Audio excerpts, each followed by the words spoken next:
I'm Carrie Stinson, and my journey through life has been quite an adventure. For over 20 years, I played Barney the Dinosaur on tour and 7 seasons of the hugely popular TV show Barney and Friends. Now my journey is to bring together friends and guests from all over the entertainment world for inspiring and at times amusing behind-the-scenes conversation.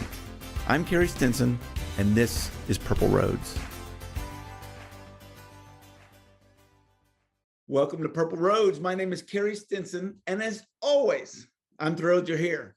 Unfortunately, I wasn't here for this great interview that we have this week. So my good friend, Matt Bailey, Purple Roads family member, Matt Bailey jumped in and did this amazing interview with Jodi Benson, Disney legend that plays Ariel from The Little Mermaid. So enjoy this wonderful episode. I'll see you soon, and take it away, Matt. Thank you very much, Carrie. I'm sorry I couldn't be here today because this person is just so wonderful. She's been a part of our world, especially if you're my age, since you were really, really little. And now she has a new book out called Part of My World. Is Jodi Benson, the Disney princess Ariel, the Disney legend. Jodi, how are you today? Welcome to Purple Roads. I'm doing great. Thank you so much for having me. I appreciate it. So fun. Well, we appreciate you. This is going to be so much fun. Let's begin with the book, Part of My World. And I was reading, I didn't get a lot of time with the book, unfortunately. I've been very busy, but I did get to read the intro. And in the intro, you're very candid about sort of not really wanting to write the book in the first place because you've told your story. So, you were nervous about telling your story. What finally led you to say, yes, I'm going to do this? Yeah, you're right. Actually, the first line of the author's note says, I never wanted to write a book in a million years, and I mean never. When the publishing team came to me, I said, absolutely not. I'm not doing an autobiography and memoir. That's just not my thing. It's not for me. So I said no a couple more times, and then they came back with, well, what if we just did a collection of some stories behind the scenes that if you were to shed light on other people, and make it like a thank you letter, make it like thank you notes and a love letter to Disney and Broadway and Howard Ashman and Alan Menken. Mm-hmm. And I thought, well, I could jump on board with that. And so that's kind of where we landed, with just having a little behind the scene collection of stories that if I didn't share some of these stories, they would be lost forever. It's wonderful. And I think that's a really great way in. So let's talk about that career. Let's talk about, let's go all the way back before Ariel to Broadway. What took you to New York, and how'd you land your first role on stage?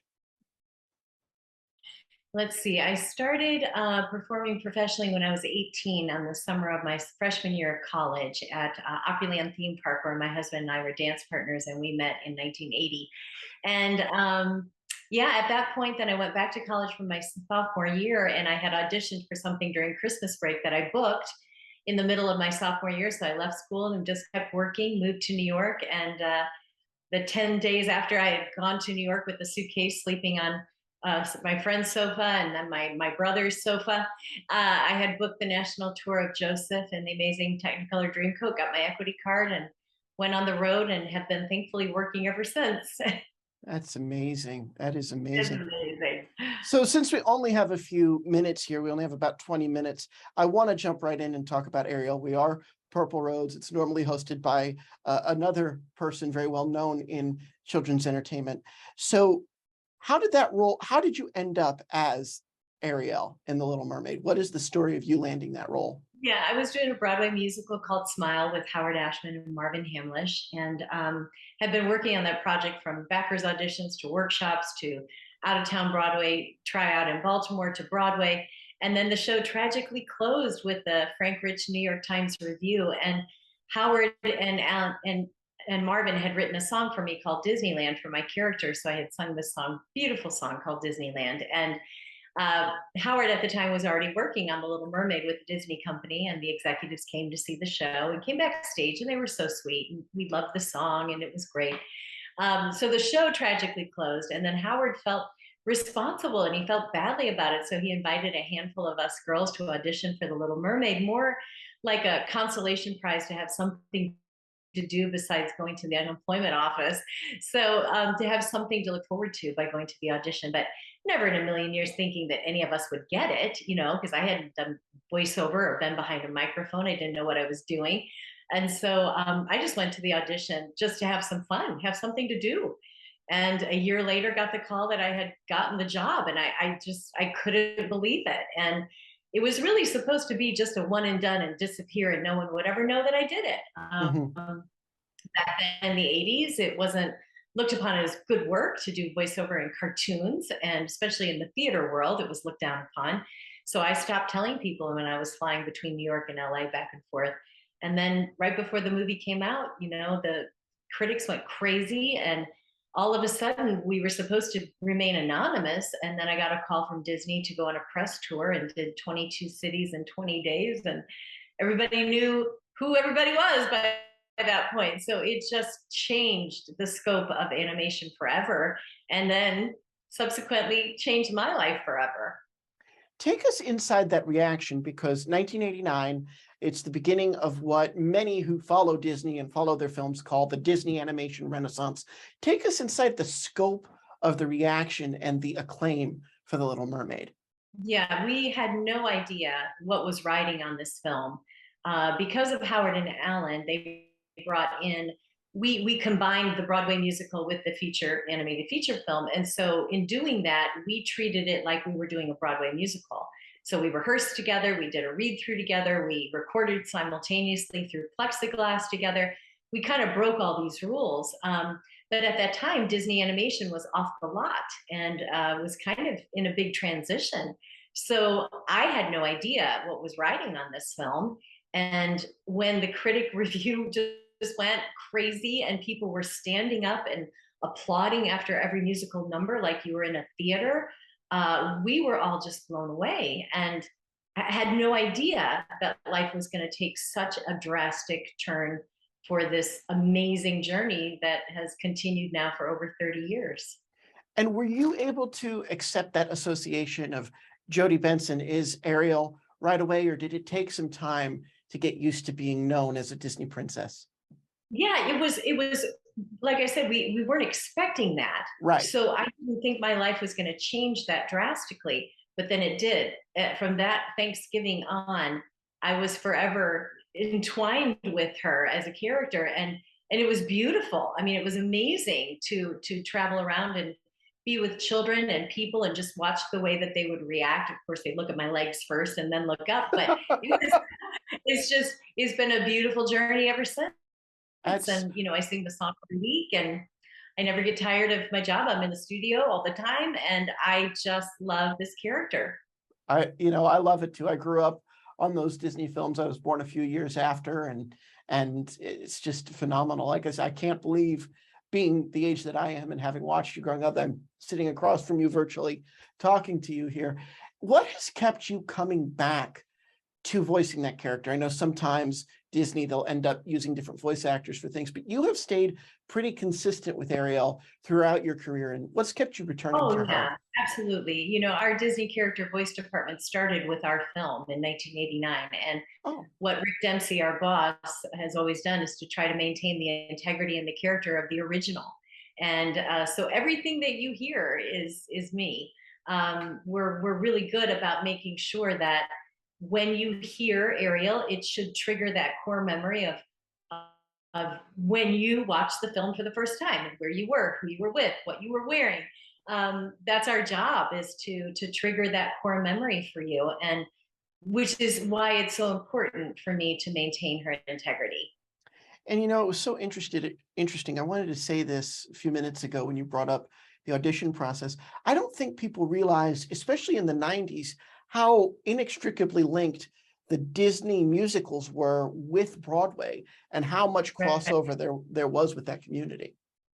Right. That's because of Howard Ashman and Alan Mhm. Menken. I mean, Howard was initially hired by Disney to create this new genre, really, of this Broadway musical. And of course, he brought his partner along with him, his writing partner with him, and his dear friend Alan Menken, and such a team that they are. They're both just absolutely brilliant, and changed the face of animation forever. Not just for our studio, but for all the studios with animation. I mean, and to see where we are now today, you really go back, and it is because of Howard. It really is. It is unbelievable what he brought to the Disney studio. It is incredible. And the book is wonderful. Like I said, what I've been able to read of it. How did it go? How did that book go from this collection of stories to a little bit of reflection on how your faith has guided you through all of this wonderful change in your life? Yeah, I mean, I think as I shared these little behind the scenes stories, and again, it's not chronological at all. You can just pick it Sure. up and read a little story and put it down. Um, but I think, just who I am as a person and the foundation of who I am as a person is a faith-based person. So it comes out within my storytelling. And this is not a book that was written paper with pen. This is an audio book. I just spoke and spoke and spoke, and we recorded everything, and then it was transcribed. That's why when I did the audiobook, it's like I'm just kind of sitting with you chatting. It's Mhm. meant to be that sort of a personal conversation between friends is kind of the way that I was looking at it. Mhm. Yeah, so I just, my hope is that a reader would be encouraged by a story. I hope that a reader would learn from my many, many, many, many mistakes, maybe make a different choice. And the third thing, I hope that a reader will stop and maybe something would make them delve into something, maybe question something, maybe something I said or something I shared about someone else. Yeah, so I think one of those three things happens for a reader, then it will have been worth the whole process for me. That's that's wonderful. There is a shifting gears now. This is sort of like one of the questions I've always had for you. There's a viral moment that keeps popping up that involves you that I think you might know about, where you show up at a wedding, at a wedding, and you sing. And I love it. Is such a beautifully It's sweet so funny. moment. Well, that was supposed to be a private moment. We're not quite sure how that got out. The father of the bride, Yeah. uh, Bob Green, such a sweet family. But anyways, he had reached out to my agent and said, "I know that this is a really unique situation, but they're a huge Disney family, and it just worked out. It just worked out. I haven't done one since, and I don't know necessarily that I will do one in the future, but this particular event worked out. It was supposed to be a surprise. It was a surprise for the bride. She had no idea.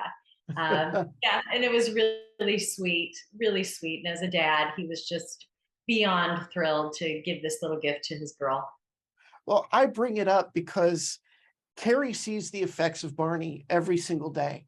And I think that is just another really extreme way that you can see the effects that your body of work as Ariel and in animation has had on people that are now grown-ups. So when you think back on that legacy, how do you feel about it and how does that live with you? Well, I'm very proud. I'm very proud of the character in our film and of the company, and to be a part of it is just, it's humbling. Mhm. Um, I'm sometimes overwhelmed as I think about, it's kind of an unfathomable thing to feel like you're going to be on forever with a voice. And yeah, I'm so honored that I get to be a small part of this movie and establishing this beautiful, beautiful princess character. And that she'll live on long past me. True Disney princess. And one thing that surprised me in reading about the book is that you are the first and so far only Disney princess and the long, long line of Disney princesses to have released a memoir. Did that surprise you? Oh, that does surprise me. I did not know that. I learned a new piece of information today. Thank you. No, that's great. Yeah, I mean, I think especially when it comes to Howard, there's just some stories that I experienced with Howard that if I didn't share them, they would be lost because Mhm. no one else knows them besides me and Howard and his partner Bill. And so I thought, if I can shine the light on other people and just say thank you to all the many people along my path, um, then I just felt like more comfortable with the idea of doing this little book. And I think what it does really well, and forgive it's going to sound like a platitude, but it's not, is you capture the Disney magic of that era. And I think, people talk about Disney magic in the parks, whatever. There's that era of films is truly magical because, as you've been telling us about, how they came together. And I don't know if it'll ever be replicated, or if it will, it'll be by a new generation creating their own magic. But you're right, those Right. stories are so important. Yes, and I think that Howard's legacy will live on forever because of our film and many of the films that he participated in. But with, like you say, with our new amazing talent that's coming up, not only for our company at Disney, but all of the studios, I think they look back and I think they can pay that tribute to Howard, knowing that he took that giant leap forward. You know, he fought so far ahead of everyone else. He was always 20 paces ahead of us. Just a brilliant, brilliant mind. Yeah, so I'm thrilled. I'm thrilled for his legacy, that we can honor him. It's fantastic. In these last 5 minutes here, one thing I did want to touch on, because it's one of my favorite sort of moments of yours, is your cameo in WreckIt Ralph, and how and how they brought a lot of classic Disney and Disney legends together to, I think, do some cameos in that first film. How did that come together, and that callback sort of happen? Yeah, that was such a fun, when we got the call that they were going to pull these princesses together and create this environment where we're not really in each other's world, we're in a different world. I just love the whole concept of it, and Clark Spencer and everybody, they were just amazing. It was so much fun to be in the studio, just having a blast. We didn't get to work together, but we did get to be together at the surprise for D23 when we showed that scene, which we had never seen before. So we were watching it backstage and just laughing. Oh my gosh, it's such a funny scene. I love that. I love that Disney can have a sense of humor about its legacy in a way that honors it. That's just wonderful. Right. And we weren't making fun of our characters. We were having fun with them. Right. But we weren't making fun of them. But when you pay tribute to who they are individually, it comes off as quite humorous. You know, when Ariel has on pajamas for the first time, and it's something soft and it's cozy, and she's like, you know, what's this called? What's that word again? Shirt. I mean, it's just so funny. It's her way of like, what do you call this? What's this called? And it was just, oh my gosh, that was the funniest thing to record without laughing. And of course, we can't talk to Jodi Benson without talking about your status as a Disney legend. What went through your mind when you got that call that you're in the pantheon of Disney history officially? Well, I shared this little story in the book, but when I got the call from Chris Montan, one of my bosses, who's been with the company since I think '85, and he just got inducted as a Disney legend last weekend, which was so exciting to be there for him.